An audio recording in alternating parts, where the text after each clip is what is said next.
Namaste everybody, I'm Don. Welcome to Smart Yoga. Today I'm talking with you about 6 things for a vibrant yoga practice. And these 6 things all by themselves will not constitute one, but it's one of these things where it's necessary.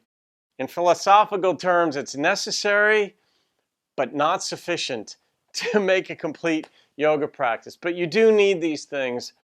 They're extraordinarily helpful. The first of which is to have the right food in your body when you're going to take a yoga class. And as I said on another video, the ideal food for a yoga class or almost any physical activity, unless you're allergic to them, is bananas. Bananas are just the ideal food. They give you the energy, they will fill you up even if you're hungry and coming from work.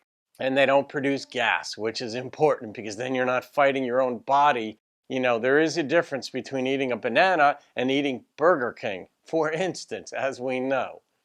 The second thing is leave your cell phone in your car. Don't even bring it into the studio with you because then it's still sort of on your mind.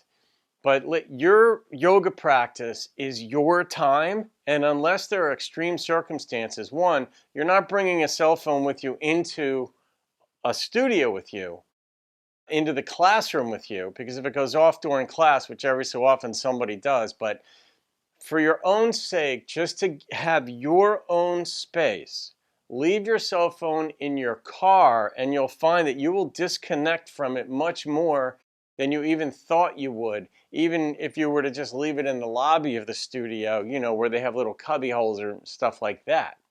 The third thing is when you're doing your centering at the beginning of class, which is, you know, the teacher has officially begun class and you're seated there, you might be in the, you know, your yoga posture, you might have your hands facing down, you might have them in your lap.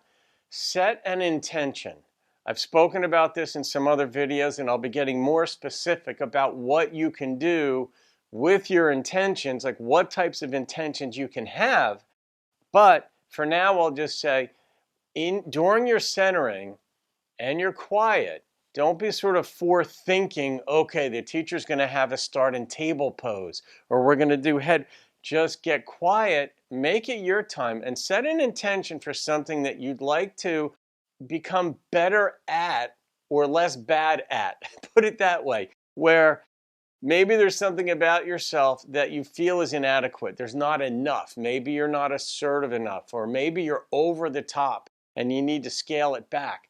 Whatever it is, or you just want to learn to quiet your mind and become a better listener, whatever your intention is, set that in that period, and then through class, you know, in the centering, then through class, you want to be mindful of that intention so that when you go into Shavasana at the end of class, you have single pointed focus, which is the intention you had at the beginning of class.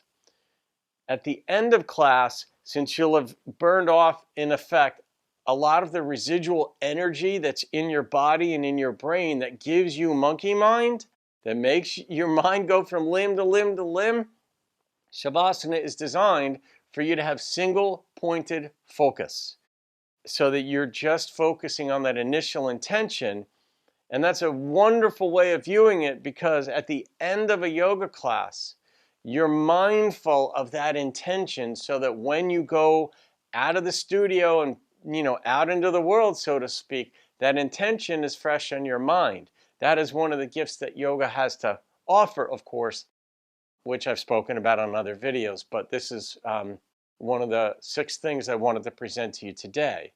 The next thing is an understanding of the principle of ahimsa, which is simply the principle of nonviolence. When you're doing your yoga practice, don't have negative thoughts toward yourself. Don't think, oh my gosh, I'm not as good as the person next to me on the mat, or you know, whatever thoughts we get, or I came out of a balancing posture, or man, I'm not strong, or why is my left side so weak today?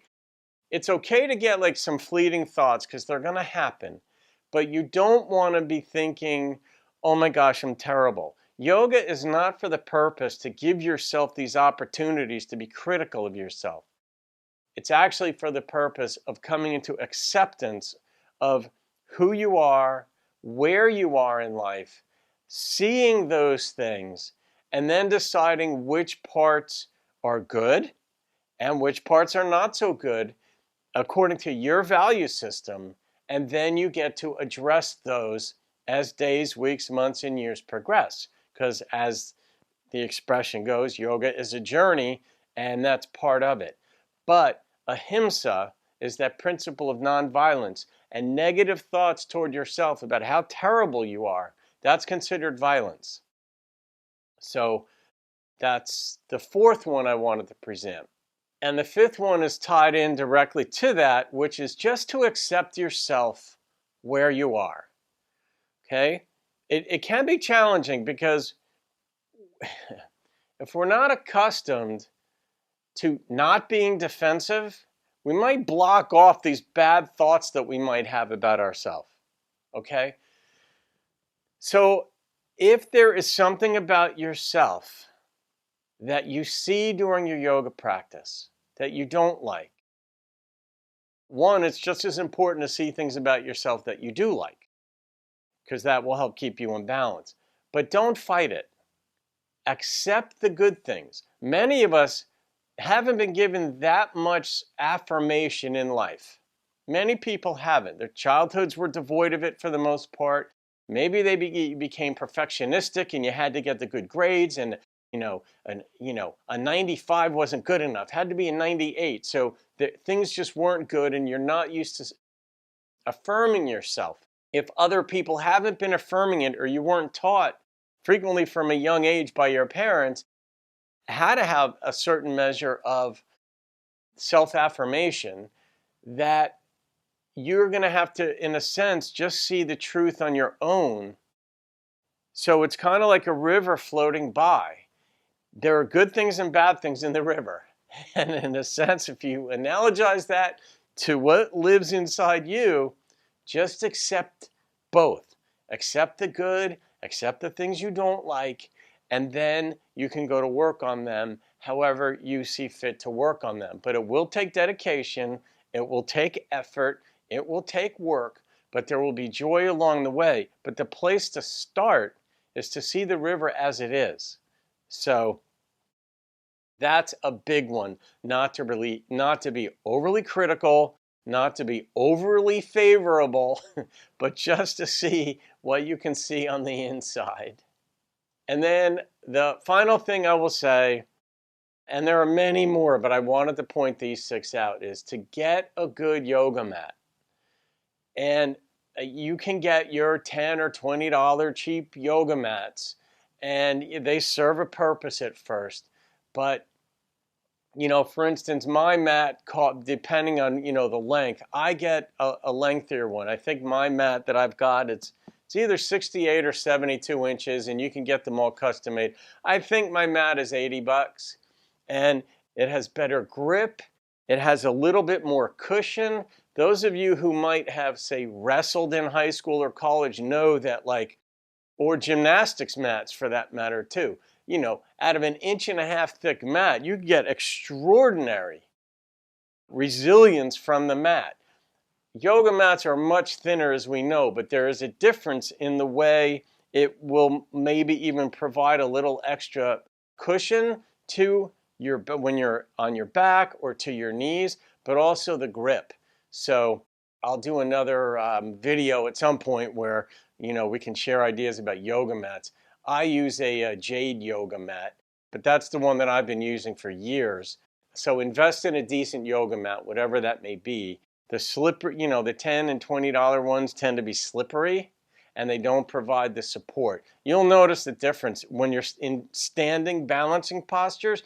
You'll notice the difference between a good mat and a not so good mat. You can sort of grip your feet a little bit, differently into the mat, and so forth. You just feel things differently. So those are the 6 things I wanted to share. So I hope this helps you. Leave a comment. Would love to hear what you have to say, or if you'd like me to do a video on some other question you have about yoga, leave it in the comments because I read the comments and I love reading the comments, and I'll do a video on it. In very likely that I will. So there you go. Okay, have a wonderful day, guys. Namaste.